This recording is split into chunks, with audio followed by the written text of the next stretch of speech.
Cái thời đại đói khổ kiêu ngạo ấy, rất nhiều người vì không có đủ mà chết đói ngay tức khắc. Thế nhưng nhà nhị thúc tôi thì bữa nào cũng đầy thịt. Dù vậy họ vẫn chưa thấy đủ, xông vào cướp đi chút lương thực duy nhất của cả nhà. Cha biết chuyện liền đến nhà Lý, nhưng lại bị nhị thúc và tam thúc đánh cho bà nội độc ác thì đứng một bên mặc kệ. Anh cả bất đắc dĩ phải một mình liều mình lên núi săn bắn, cuối cùng bị đàn lợn rừng húc chết trên núi. Mẹ nghe tin tức giận đến mức thổ huyết mà qua đời. Cha vì bị đánh thành trọng thương, lâu ngày không chữa khỏi mà qua đời. Con tôi thì bị chính bà nội ruột vu oan thành kẻ giết người, cuối cùng bị tống vào ngục như sói hoang. May mà trong thời gian ở tù tôi thể hiện tốt, được bộ phận đặc biệt tuyển vào phụ trách nhiệm vụ ở nước ngoài. Khi tôi mang theo niềm vui tràn đầy trở về nhà, lại biết được em gái tôi vào năm tôi đã bị bà nội độc ác bắt đi làm việc, cuối cùng kiệt sức mà chết ngoài đồng. Tôi oán trách ông trời bất công, cuối cùng chọn cách tự vẫn. Có lẽ ông trời cảm nhận được điều gì, cho tôi một lần nữa trở lại năm 1960 ấy. Tam muội, các em ở nhà chăm sóc cha anh cho lên núi săn ít đồ về ăn nhé. Chuyện gì thế này? Đây chẳng phải ngày anh cả gặp chuyện sao? Không được, tôi phải ngăn anh cả lại. Anh cả, để tôi đi cho. Trước đây tôi thường lên núi, chuyện này tôi quen lắm. Anh và tam muội ở nhà chăm sóc cha. Lục Thành không để Lục Yến kịp mở lời, cầm dụng cụ rồi ra khỏi nhà. Bà nội hung hãn như vậy, nhất định phải thoát khỏi sự khống chế, nếu không sẽ lại rơi vào bi kịch kiếp trước. Sau đó Lục Thành đi đến trước rừng núi phía sau, nghe thấy tiếng gà rừng kêu cộc cộc. Thế là Lục Thành nhẹ nhàng tiến tới, lại gần nhìn kỹ có 2 con gà rừng lớn trong ổ. Gà rừng vừa thấy Lục Thành sợ hãi kêu cộc cộc nhảy ra ngoài. May mà Lục Thành mắt tinh tay lẹ lao bắt được cả 2 con gà rừng, nhanh chóng dùng dây buộc gà rừng lại. Trời ơi, còn có 20 của trứng gà rừng nữa. Tiếp đó Lục Thành cầm trứng lên ăn sống luôn, ăn lên 3 của trứng mới lấy lại được chút ấm áp và sức lực. Những quả trứng còn lại không thể mang về, nếu không chắc chắn sẽ bị bà nội độc ác cướp. Sau đó Lục Thành lấy đi 4 quả trứng, rồi lại làm một cái bẫy tại chỗ, thả 2 con gà rừng vào bẫy. Làm xong xuôi mọi việc, đêm tối dần buông xuống, mà Lục Thành vẫn chưa về đến nhà. Từ xa đã nghe tiếng mẹ và anh cả đang cãi nhau với bà nội. Ba là bà nội độc ác, sao bà lại ép Lục Thành đi lên núi Bạch Đại được? Đó chứ là chỗ chết người đấy. Không được, tôi phải đi tìm nó. Nó tự nguyện đi đấy thôi. Hơn nữa trời đã tối rồi, cẩn thận có đi mà không có về đấy anh cả. Anh ở đây trông cha và em út. Mẹ đi tìm Lục Thành một mình. Mẹ, con đi tìm nhị đệ, mẹ ở nhà đi. Đúng lúc mọi người đang cãi nhau không ngừng nghỉ, Lục Thành cũng đã về đến nhà mở miệng nói. Con về rồi đây. Lục Thành, lần sau con không được lên núi nữa đâu đấy. Hôm nay con bị trẹo chân một chút, kết quả là chẳng bắt được gì. Mấy hôm nay không làm việc thì đừng hòng có cơm ăn. Bà nội này đúng là vẫn độc ác như xưa. Con làm việc bằng 2 người đấy. Bà cho con 2 bát cháo không đi, thì mai con không làm nữa. Phản rồi à? 1 bát thôi, thích ăn thì ăn không thì thôi. Mẹ, chúng ta về phòng thôi. Lạnh chết con rồi. Lục Thành à, sau này đừng lên núi nữa. Nếu con có mệnh hệ gì thì mẹ con biết sống sao nổi. Nhị ca, trong túi anh đựng gì vậy ha? Vẫn là Tam Nhi phát hiện nhanh nhất. Nhìn mọi người lo lắng thế này, vừa nay anh giả vờ là không bị thương đấy, mà anh còn tìm được 4 quả trứng nữa. Để con đi luộc lên ăn nhé. Mẹ cứ ăn sống luôn đi, mỗi người 1 quả. Cha cũng ăn 1 quả. Con vừa ăn 3 quả rồi. Mấy quả trứng gà rừng này con lấy từ trên núi về à? Đúng rồi mẹ ạ. Con nghĩ một lát gọi trưởng làng đến để phân nhà với bà nội, vì hôm nay con bắt được 2 con gà rừng trên núi. Con có 13 quả trứng gà rừng không nữa. Phân nhà thì con chẳng dám mang về. Mẹ. Con đồng ý với Lục Thành, chúng ta không thể làm nô lệ mãi được. Phải phân nhà thôi. Cha nghĩ sao? Phân, nhất định phải phân. Lâu lắm rồi không được ăn trứng. Sau đó cả nhà cùng uống cháo bà nội vừa bưng ra, loãng như nước lã, chẳng có mấy hạt gạo. Còn Lục Thành thì không ăn mà vội vã đến nhà trường làng. Chú Trần, nhà cháu muốn tách ra sống riêng với bà nội. Chú có thể đến chủ trì giúp không ạ? Để chú đi lấy sổ ghi chép phân chia tài sản nhà các cháu rõ ràng. Chỉ mất nửa tiếng thôi. Cảm ơn chú Trần ạ. Lục Thành này, nghe nói hôm nay cháu lên núi hả? Lần sau nhớ cẩn thận đấy. Phú quý trong hiểm nguy mà. Nhưng chú nói đi cũng phải có mạng mới cần tiền làm gì. Chú Trần, cháu biết chừng mực mà. Đi thôi. Trưởng làng cầm cuốn sổ nhỏ và một cây bút. Cây bút này là bảo bối của trưởng làng, người thường không được đụng vào. Chẳng bao lâu sau, cả nhà Lục Thành ngồi trong chính sảnh nhà Dư Hương Lan. Mẹ, cả nhà con muốn tách ra sống riêng. Lục lão đại, anh là người tàn phế thì có tư cách gì đòi phân nhà? Bà nội, thái độ của chúng con rất kiên quyết. Nhà chúng con nhất định phải phân. Lục lão đại, từ khi bị bệnh, cả nhà đã bị bà nội kìm kẹp mấy năm trời. Quách Tú Tú làm con dâu mà chẳng dám phản kháng. Mẹ chồng Dư Hương Lan khiến ngay cả trưởng làng này cũng không thể nhìn. Nếu Lục lão đại đã muốn phân nhà, tôi làm trưởng làng cũng phải chủ trì công đạo. Thế mấy cái bát và đồ đạc dưới này đều cho họ hết à? Không có chút gạo nào sao? Gạo quý như vậy, sao có thể chia cho chúng mày được? Mấy cái bát đều sứt mẻ, nông cụ thì cũng chẳng ra gì. Ba không thể thiên vị như vậy được. Chúng mày muốn phân nhà thì chẳng lẽ không chịu thiệt chút nào à? Không thì đừng phân nữa. Phân thì phân, mấy thứ này cứ thế mà phân, phải ghi rõ trắng đen trên giấy. Lục Thành cố ý nói to lên, mà xung quanh đã có rất nhiều dân làng vây xem náo nhiệt. Ai nấy đều chỉ trích Dư Hương Lan. Bà đúng là quá đáng, một cái bát tốt cũng không cho nhà lão đại sao? Đúng thế. Dù gì bà cũng là mẹ ruột của mà họ. Chúng nó tự đòi phân nhà, trách tôi chia không tốt sao nổi. Mang về nhà chúng mày mà cho chia. Chúng mày ấy. Bà nội này đúng là độc ác quá đáng. Chẳng trách Lục lão đại bệnh mấy năm không khỏi nổi. Thiên vị đến phát sợ luôn. Chỉ có Lục Thành biết, tuy mấy thứ này chẳng đáng giá, nhưng cậu ấy đã được tự do rồi. Sau này ăn thịt cũng không phải lo bị Dư Hương Lan cướp cả nồi nữa. Mẹ yên tâm, sau này đồ đạc con sẽ sắm thêm. Mẹ cứ để cha ký phân nhà đi. Mẹ để cha ký đi. Tách ra sống, chúng ta cũng được ăn no. Hiền Phong, anh ký tôi không? Ký xong thì trưởng làng cầm đồ đạc bước ra ngoài. Nhưng Lục Thành lại đuổi theo. Chú trưởng làng, nhà chú có súng săn không ạ? Còn đèn pin nữa, thằng nhóc này có phải muốn mượn không? Chú trưởng làng hiểu cháu quá, nếu cháu săn được con mồi, cháu đảm bảo chú sẽ có thịt để ăn. Đèn pin thì cháu mượn được. Súng săn cũng cho mượn, nhưng đạn thì chỉ cho mày 3 viên thôi. 3 viên thì 3 viên. Lục Thành cũng mãn nguyện rồi. Trưởng làng nói là cho cậu ấy 3 viên. Không phải mượn mà là nhận ân tình. Lục Yến thấy Lục Thành vì cuộc sống mà liều mạng lên núi săn bắn, nên cũng không chịu thua kém. Làm việc càng thêm chăm chỉ. Còn bên này vợ nhì thúc đang ở trong bếp, vừa rửa bát vừa lén ăn tóc mỡ. Ăn liền mấy miếng, đúng lúc thấy Lục Yến từ sườn núi xong mang củi khô về. Lão đại à, mày buộc Lục Thành mang đống củi này vào bếp nhà tao đi. Lục Yến vừa định mang vào, bỗng nhớ đến lúc ăn tối Lục Thành đã nói, phòng người không thể không có, chúng ta đã phân nhà rồi, bếp nhà các người là nơi để giấu mối quan trọng, cháu không vào đâu, thế này cũng chẳng sao chứ, tao buộc Lục Thành mang vào được không? Lục Yến vừa định quay đi thì Dư Hương Lan bước tới, Nhị Thẩm lúc này trong mắt lóe lên ánh sáng lạnh lẽo đầy toan tính. Lục Yến, mày đứng lại đó. Sao thế? Mẹ xem tóc mỡ này thiếu mất bao nhiêu rồi. Lục Yến, mày ăn trộm tóc mỡ à? Nhị Thẩm, cháu còn chưa bước chân vào bếp. Sao ăn trộm được? Mẹ xem này, thiếu nhiều lắm. Chính nó ăn đấy, tao tận tay bắt được nó. Nó có đánh chết cũng không nhận đâu, cháu không ăn thì sao phải nhận. Mẹ xem cái ý định của nó ác độc thế nào. Ăn rồi mà không chịu nhận, cháu căn bản không biết có tóc mỡ. Lúc này hàng xóm xung quanh cũng lập tức vây lại, ai nấy đều mang vẻ thích xem náo nhiệt. Mày nói mày không ăn trộm tóc mỡ. Thế sao mày lại ở trước cửa bếp nhà tao? Là Nhị Thẩm gọi cháu đến giúp mang củi vào bếp. Thế là mày đã vào bếp rồi còn gì? Chưa vào. Khi tiếng xì xào của hàng xóm càng to hơn, Quách Tù Tù cũng lập tức chen lên phía trước. Lão đại sao thế?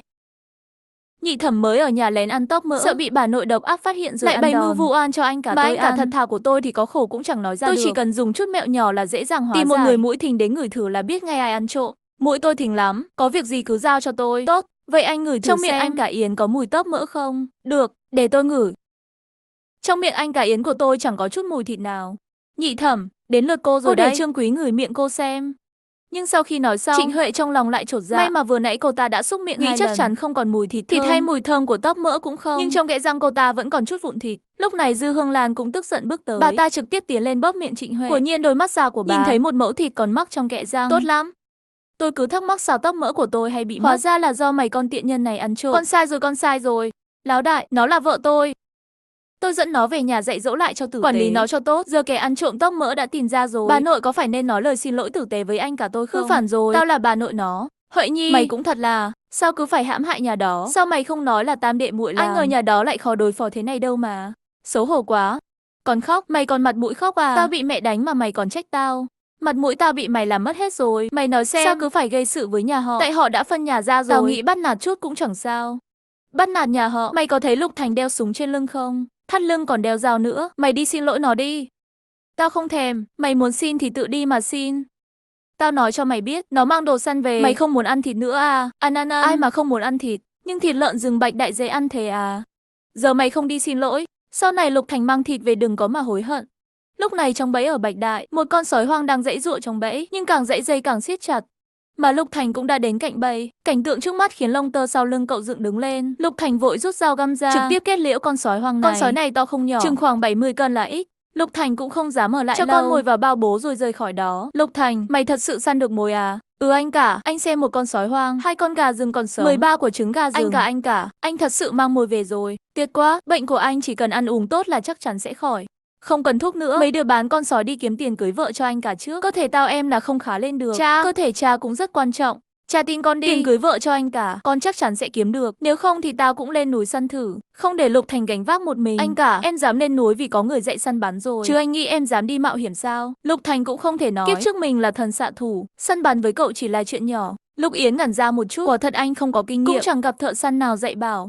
Để tao xử lý con sói này nhé. Anh cả, cứ để em làm cho. Mẹ xem 2 con gà rừng này có nuôi được không? Nếu nuôi được đẻ chúng ấp gà con. Nhà mình sau này tha hồ ăn trứng gà, con sẽ chăm sóc gà con. Như vậy ngày nào cũng có trứng thu. Được thôi nhị ca. Sáng hôm sau Lục Thành đẩy xe 2 bánh chở thịt sói thừa đến chợ đen ở huyện bán, mà công nhân ở huyện thì dậy sớm đi chợ từ sáng. Lục Thành tùy tiện chọn một chỗ rồi bắt đầu ra bán thịt sói tươi. Bán thịt sói tươi đây. Ngay lập tức mấy chị công nhân trong chợ đen tiến lên hỏi, thịt sói này bán thế nào? Chị muốn mua phần nào? Chị muốn phần sườn sói này, cân cho chị 2 cân nhé. Sườn sói 1 cân 1,5 tệ, 2 cân là 3 tệ nha. Đắt thế không rẻ à? Chị ơi, chị cũng biết sườn lợn đã không hề 7 tệ 1 cân rồi. Sườn sói này của em thì chị hiểu mà. Sói hoang hiếm thế nào chứ? Sau khi chị công nhân đầu tiên mua thịt sói, mấy chị công nhân xung quanh cũng xúm lại. Chỉ trong một tiếng ngắn ngủi, thịt sói trên xe đã bán sạch trơn. Sau đó Lục Thành mang phần sườn sói để lại sáng nay. Đến nhà trường làng, chú Trân, đây là 3 cân sườn sói, tối chú hầm lên ăn nhé. Lục Thành mày đúng là thợ săn hiếm có. Con sói này có phải tự đâm đầu vào nòng súng mày không? Cháu chẳng dùng phát đạn nào cả. Cháu dùng 2 con gà rừng dụ nó vào bẫy. Thằng nhóc mày giỏi thật. Hôm nay không xây không về, uống với chú Trần 1 ly thôi. Thế thì không khách sáo đâu nhé. Sau đó vợ trưởng bưng ra ít đậu phộng chiên và thịt khô. Thịt sườn sói cũng được hầm trong nồi để ăn nhanh hơn. Vợ trưởng làng còn cắt một ít thịt xào lên. Chú Trần, cháu có chuyện muốn bàn với chú. Nói đi chú nghe đây, cháu muốn mua thêm vài viên đạn từ chú. Lục Thành, mày lại định lên núi săn à? Không giấu chú Trần, thể lực cháu làm ruộng cũng kiếm được tiền đấy. Nhưng trong lòng cháu không cam tâm. Mày muốn mấy viên đạn? Chú Trần, cháu muốn hết số đạn chú có. 10 mấy viên đó, cháu lấy hết. Lục Thành, chú Trần này có chuyện muốn thương lượng với mày. 10 viên đầu, xem như chú đại diện làng tặng mày để đùa lợn rừng. Vụ mùa năm nay có giữ được hay không là trông vào mày đấy. Còn mấy viên đạn sau thì sao? Bao nhiêu tiền một viên? Cháu mua. Nhị Thành, không phải chú Trần làm khó mày. Nếu mày làm thợ săn, công xã sẽ được lương 10 tệ một tháng. Mà chú cũng xin được đạn từ trên chuyển xuống. Nhưng mày phải chịu trách nhiệm canh hoa màu cho làng.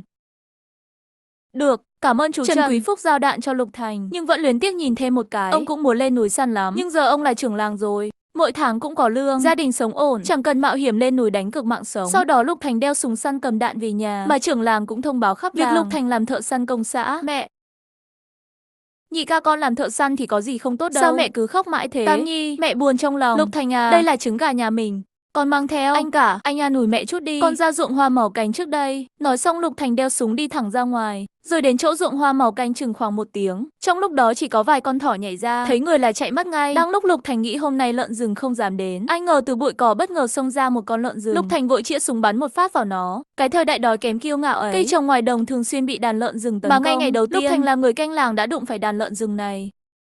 Con lợn đầu đàn né một cái nhanh như chớp, viên đạn lại không trúng nó. Thế là Lục Thành bắn phát nữa. Con lợn rừng phía sau không được may mắn như vậy, trúng đạn ngã ngay tại chỗ. Con đầu đàn thấy thế, chỉ còn cách dẫn đám lợn rừng chạy lên núi của làng khác. Nhiều lợn rừng thế này, nếu cách một thời gian săn được một con thì tốt biết bao. Lúc này nghe thấy tiếng súng, trưởng làng dẫn theo hơn 10 thanh niên khỏe mạnh vội vã chạy tới. Tôi nghe tiếng súng, cậu không sao chứ? Đúng đấy, tiếng súng vừa vang lên, bọn tôi vội vàng cầm đồ chạy tới đây. Trưởng làng, tôi không sao, đàn lợn rừng chạy mất rồi. Tôi chỉ bắn trúng một con thôi, con lợn rừng bị thương, bản tính hung dữ lắm. Mau gọi Trương Đồ Tể tới đây. Phải để anh ta làm thịt con lợn này. Để tôi đi gọi Trương Đồ Tể. Sau đó cả thanh niên vừa nói vội bước nhanh về còn làng. Những người khác thì súng lại trói con lợn rừng, dùng cành cây to khiêng nó về sân làng. Lục Thành thấy ở đây không cần mình giúp nữa, cậu lại cầm súng đuổi theo hướng đàn lợn rừng vừa chạy. Vừa đến sườn núi của làng kia, đã thấy đám lợn rừng đang gặm khoai lang, ăn một miếng lại húc đổ một củ. Lục Thành chẳng nói hai lời, nhắm vào lợn rừng bắn một phát. Con lợn trúng đạn chỉ bị thương ở chân, sau chạy chậm hẳn lại. Người ta bảo người thật thà không được quá thật. Giờ trong làng đang làm thịt một con lợn rừng, con này tôi liền bán đi, là có thể sắm thêm ít đồ dùng cho nhà. Suy nghĩ một lát, cậu dồn con lợn rừng vào một hang núi. Con lợn bị thương nằm im trong hang không động đậy. Lục Thành thấy vậy dứt khoát rút dao dài ở thắt lưng, lao tới thật nhanh. Con lợn rừng chưa kịp đã bị cậu kết liễu. Ngay tức khắc nhìn con lợn rừng không còn hơi thở, Lục Thành mừng rỡ cười to. Sau đó cậu vác con lợn rừng đi xuống núi.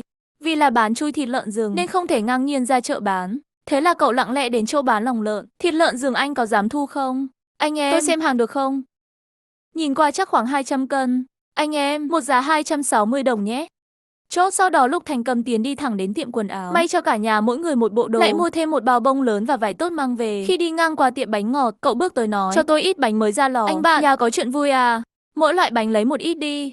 Loại ngon nhất thì lấy nhiều hơn. Được thôi, bánh phồng và đậu xanh là ngon nhất, rất nhiều người thích ăn. Tôi gói nhiều hơn cho anh nhé. Tôi gói nhiều hơn cho anh nhé. Đôi tay trắng trẻo mịn màng của bà Lục Thành nhìn mà lòng ngứa ngáy một chút, nhưng lập tức quay mặt đi. Anh bạn, bánh đậu đỏ có muốn lấy thêm không? Lấy thêm vài cái đi. Tổng cộng ở đây là 13 đồng. Sau đó Lục Thành trả tiền rồi vội vàng đi về nhà. Trên đường đi, cậu mấy lần nhớ lại nụ cười của bà chủ, không khỏi khẽ nhếch mép cười. Kiếp trước bị bà nội ruột vu oan vào tù, tôi nhất định phải chăm sóc gia đình thật tốt. Tám thúc, Lục Thành đây rồi, chú canh ruộng giỏi làm đấy. Tám thúc, đây là chút quà cảm ơn chú. Tám thúc này không bao giờ dậy sớm, lần này mang quà chắc vì con lợn rừng chết trên đất nhà chủ sáng nay. Tám thúc khách sáo rồi. Lục Thành không sao thì tôi về đây, không tiễn nhé. Tám thúc đi cẩn thận.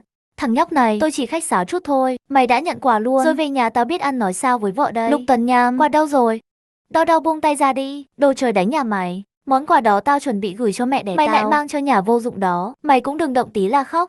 Mày có thể mang thịt làng chia cho nhà mẹ đẻ mày không?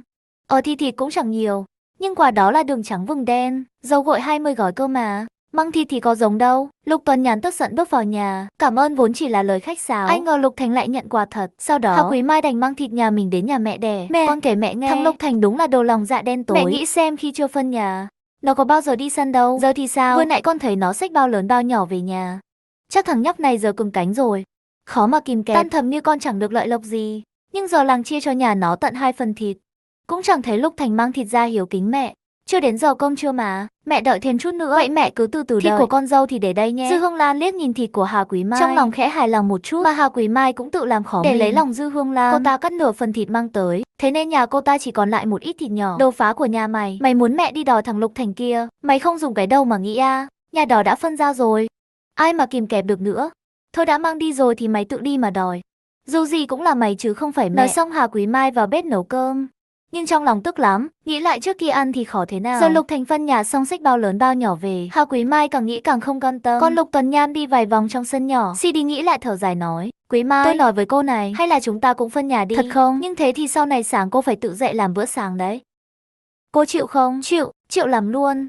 Anh biết không, làm bữa sáng chung với nhị tẩu tôi không thoải mái. Cô ta còn chẳng vui vẻ tôi gì. Muốn phân nhà từ lâu rồi. Được cô đồng ý là tốt. Lục Tuần Nham trong lòng nghĩ phen này hay quá, sau mẹ anh sẽ không trách anh nữa. Sau đó Lục Tuần Nham ra sức xoa mắt, giả vờ như vừa khóc dữ lắm, rồi bước vào phòng Dư Hương Lan. Mẹ ơi, tam con dâu nhà mình hung dữ quá. Quý Mai cũng không tệ, lại sinh con đẻ cái cho mẹ chịu chút đi. Mẹ xem tay con này, xíu nữa bị cô ta véo rách luôn rồi. Ôi trời, cái đồ trời đánh này ác quá. Mẹ mà không cho tụi con phân nhà, con ngày nào cũng bị đánh mất. Con mụ thối tha này, để mẹ đánh cho nó một trận, giải tỏa cho con, ngàn vạn lần đừng mẹ biết đấy. Con trai con gái con cũng bị mắng Dư theo. Hương Lan trong lòng không nỡ xa các vì bà đã lớn tuổi, nếu không phân nhà, ít ra việc đồng áng và cơm nước vẫn còn có con dâu lo. Giờ bà hối hận rồi. Biết thế hồi đầu đối xử tốt với nhà Lục Tuần Phong một chút, không phân nhà, chuyện khác mẹ đều cân nhắc được. Thế sao nhà lão đại được phân, mà tụi con thì không? Không là không, chẳng có lý do gì cả. Thế hôm nay mẹ không nói rõ, con không chịu đâu. Mẹ ơi, nhà lão nhị tụi con cũng không dễ dàng gì. Tụi con đều muốn phân nhà. Ôi, các con thật không hiểu lòng mẹ. Mẹ nói thế này nhé, chúng ta là người thân một nhà, nhưng Lục Tuần Phong thì không phải. Ngay lập tức cả nhà sững sờ, ai nấy trợn mắt há mồm. Còn Lục Thành ngoài cửa nghe được tin này, lập tức dừng bước. Bảo hiểm tính mạng, lên núi săn bắn con lợn rừng săn vốn định mang ít thịt cho bà nội và mọi người. Ai ngờ vừa đến cửa đã nghe được một tin tức hôm nay. Hóa ra bố tôi không phải con ruột của bà nội. Vậy cha mẹ ruột của bố là ai? Lục Thành rất muốn vào hỏi cho nhưng rõ, vẫn kiềm chế đứng đợi bên cửa. Lúc này lão tam Lục Tuần Nham bước ra mở cửa nhìn không phát hiện ra Lục Thành, rồi lại quay vào trong, không có người ngoài. Mẹ kể chuyện thân thế của anh cả đi. Nhà đó đều là cậu, con phải biết, hồi đó con của cậu sinh không được giữ bên mình. Đúng lúc mẹ cưới xong mà mãi không mang thai, nên nhận nuôi anh cả của các con. Đây là thứ người phụ nữ kia để lại trên người Lục Tuần Phong trước khi đi, bảo anh ấy giữ bên mình sau này còn có cái để nhận mặt. Vậy cái này để con giữ nhé. Không được, để mẹ giữ. Ai biết được con có lén đi nhận mặt không? Các con ngàn vạn lần không được đi nhận mặt. Trên người Lục Tuần Phong có một vết bớt, nghe nói giống hệt vết của người cộng đó. Các con nếu muốn mạo hiểm thì phải tính toán lâu dài, ít nhất vết bớt phải giống hệt nhau. Cách này rồi sẽ có thôi. Lục Thành liếc nhìn qua khe hở, đó là một viên đạn khắc chữ Phong. Xem ra đêm nay phải lẻn vào phòng Dư Hương Lan một chuyến, lấy cái vật thuộc về bố về tay. Tối đó Lục Thành đốt một nén hương mê bên cửa sổ phòng Dư Hương Lan. Chừng 5 phút sau, Lục Thành lặng lẽ đẩy cửa ra bước vào phòng Dư Hương Lan. Dưới gối tìm thấy viên đạn khắc chữ Phong và một túi gấm cũ.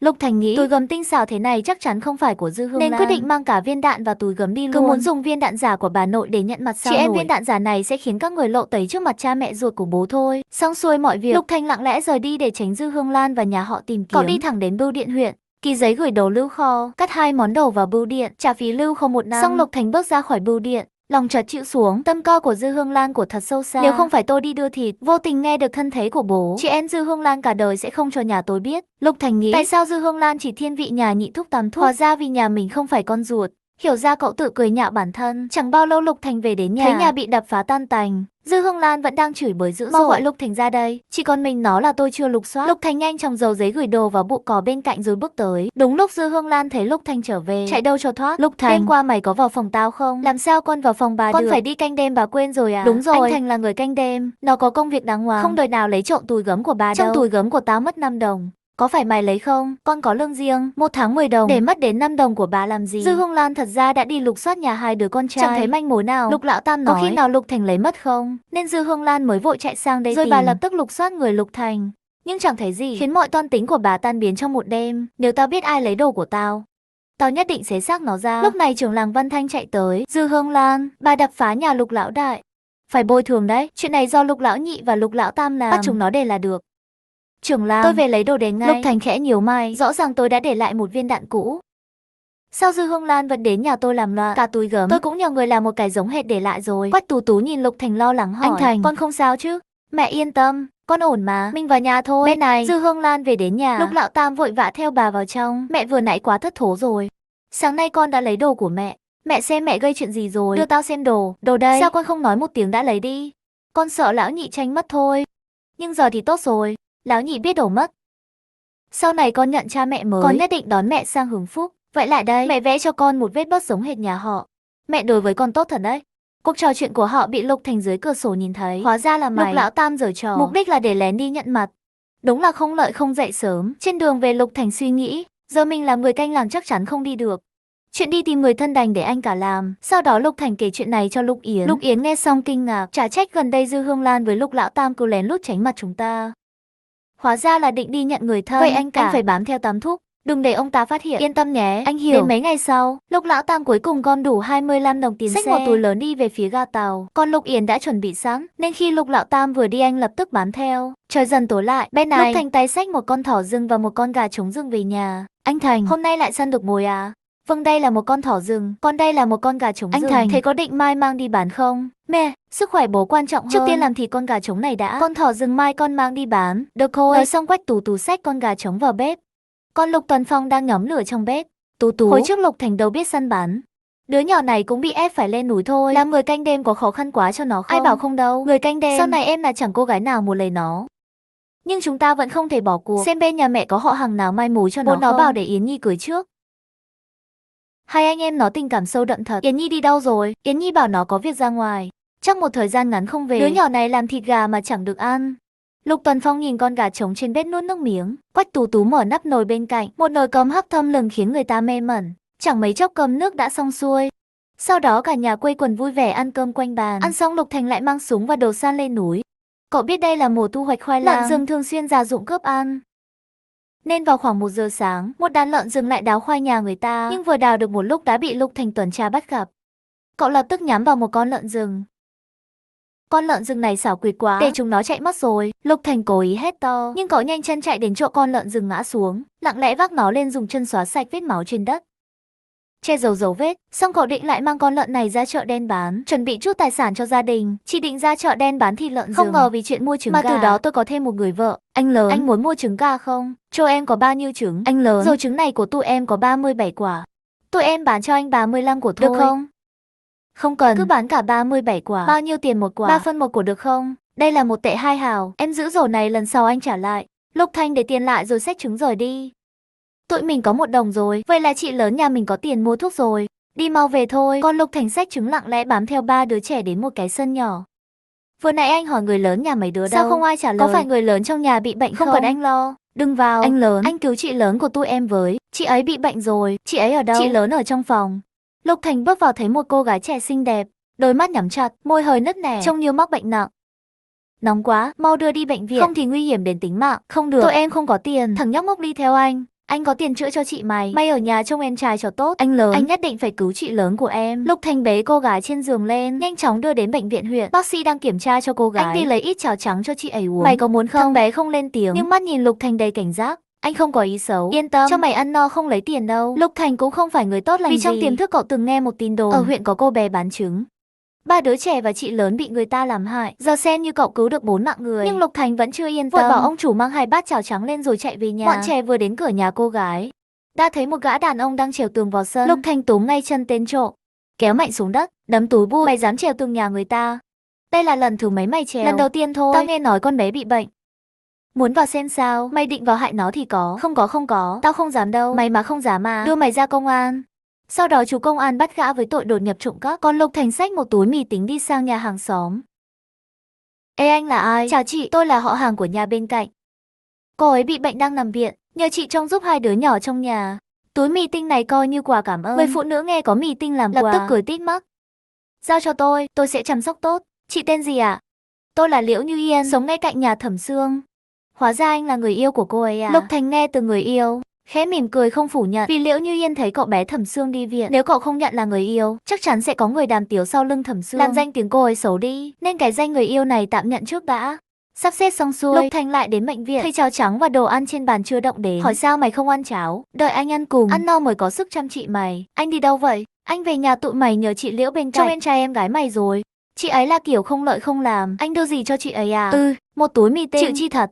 Dù sao cũng cảm ơn anh đưa chị tôi đi viện. Sau này tôi có thể làm việc trả lại tiền viện phí. Nhóc, mày cứ nghĩ xem có thể giúp anh cái gì.